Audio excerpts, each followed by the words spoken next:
मैं ज़रा खोल लूँ वो जो है मेरा ठीक. Uh, Today we're going to talk about mental health. Today we're going to talk about mental health. My name is Mental and this is my friend Haat. Oh yes! We haven't done this in a long time. Yo, listen, niggas give me the cold shoulder, I can speak for myself, so I keep a hot waist and alligator the belt. Anyways, I hope everyone is doing well. First topic which we're going to talk about is mental health.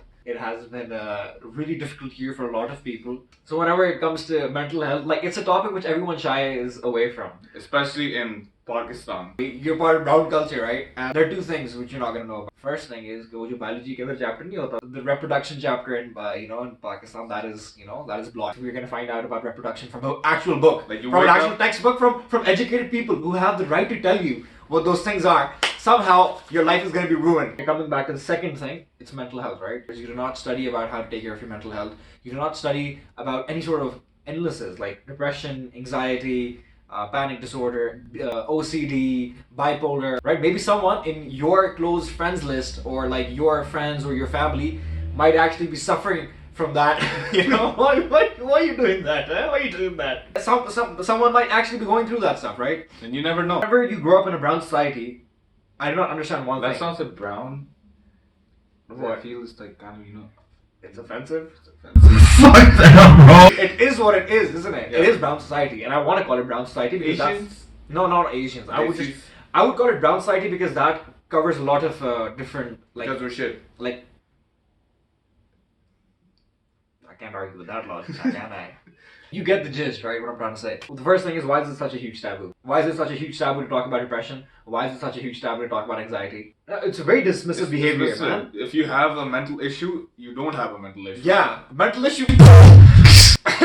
बेटा पैराडॉल खाओ ठीक हो जाओगे नमाज़ें नमाज़ें पढ़ो। नमाज़ें पढ़ो bro, why don't you go pray and everything's gonna be fine. Praying is a form of meditation, so I get Therapeutic. but like people never try to get to the bottom of why that specific thing is happening. There's childhood trauma, for example. There's something which is happening currently in your life.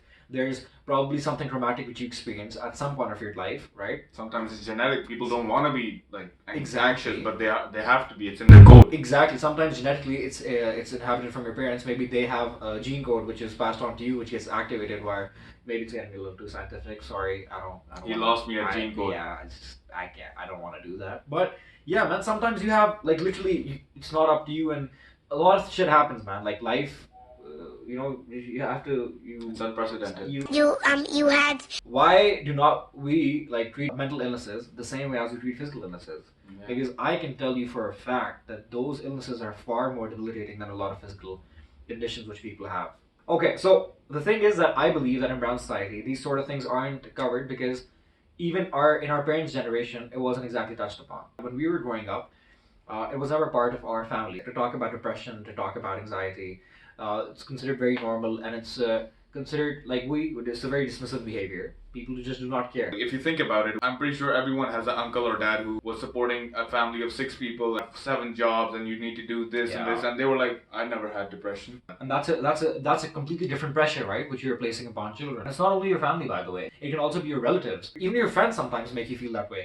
That if you're not living up to a specific criteria, if you're not doing something in life, you're somehow not good enough. And these sort of things really linger on in your mind. Over time, they pent up, and they lead to these sort of things because you cannot talk about them with Yeah. anyone. It just leads to a very, very shitty outlet. It starts presenting itself in physical symptoms, in mental symptoms. It starts affecting your quality of life, your enjoyment, everything basically. Like, when you don't address it internally, it's gonna like make itself known externally. That's the basic gist of it.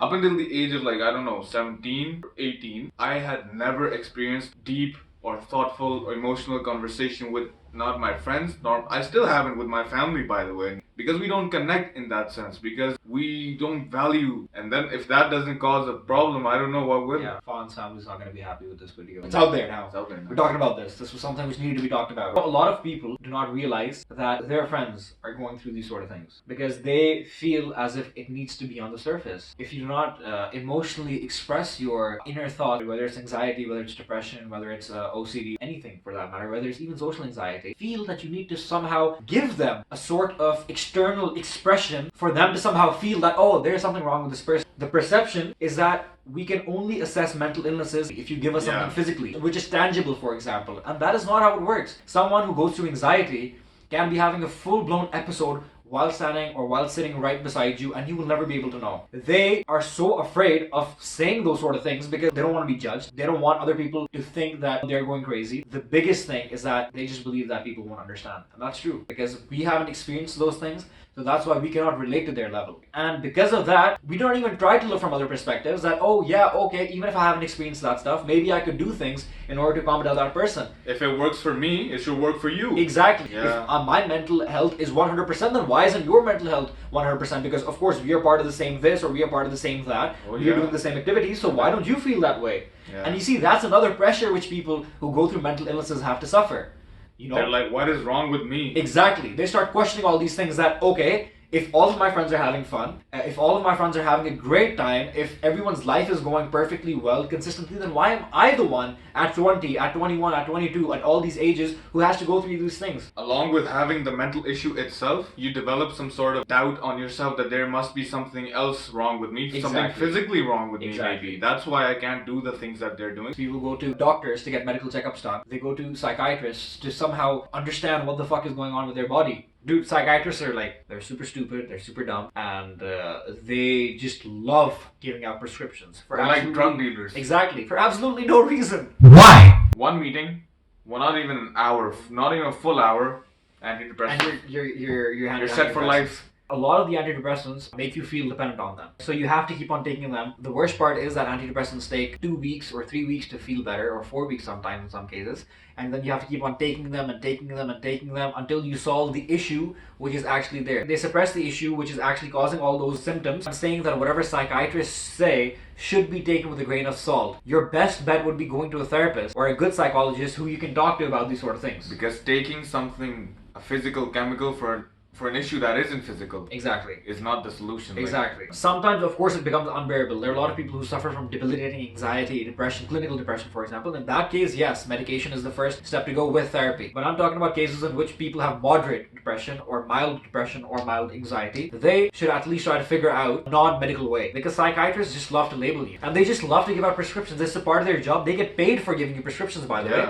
People don't think about that. They give you prescriptions and then they get paid for the amount of prescriptions they give out. So they're not exactly there to help you out. They're just trying to also make money. All psychiatrists are of course not bad. Some actually do try to help you. All I'm saying is that there's a very small amount in brown culture, by the way. But I know personally, I'm talking about from personal experience, that psychiatrists are not there to actually help you out in the sort of way you want to be helped out in.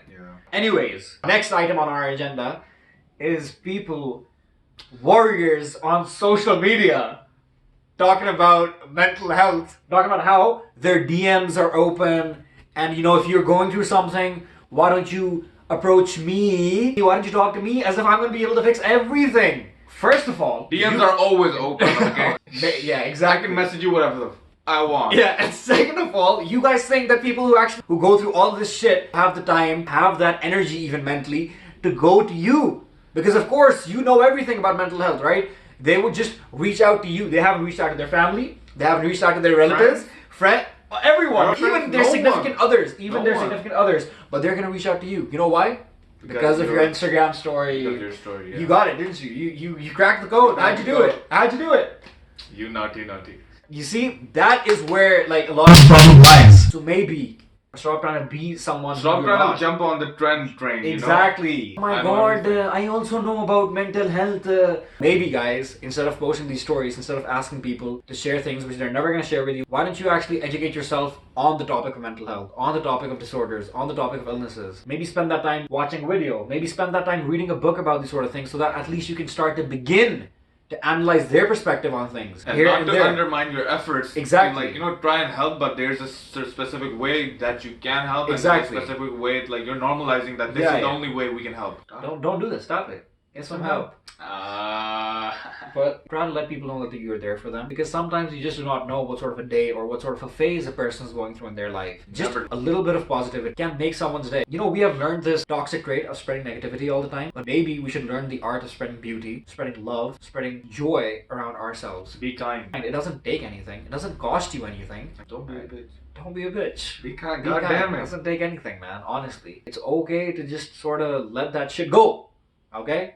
Let it go. Let it go. So yeah, that was the video for today. If you feel like there was some quality content which you were watching, please share this video. I want this message to be spread across as much as possible. Even though we do not have a very big following, I just believe that just because we had a platform, this was something which needed to be talked about. Anyways, I hope this topic wasn't too heavy for you guys. Yeah. This was something which we needed to talk about. Even if it was heavy, I don't care.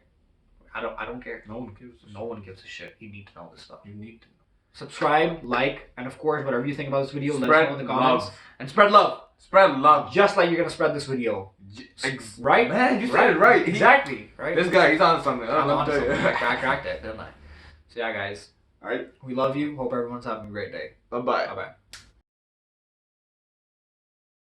Can you Anxiety, Can you please help the me? depression. Can you open Just the don't DM? don't do Can you that. please Don't do open that. the You DMs? just don't, please don't do that. Can you please don't. open the I was just DMs? doing this. No. But I want to. No, fine, chup kar yaar. No. So Mental health right there. yeah, mental health. See, just so I need to go to a therapist after listening to him.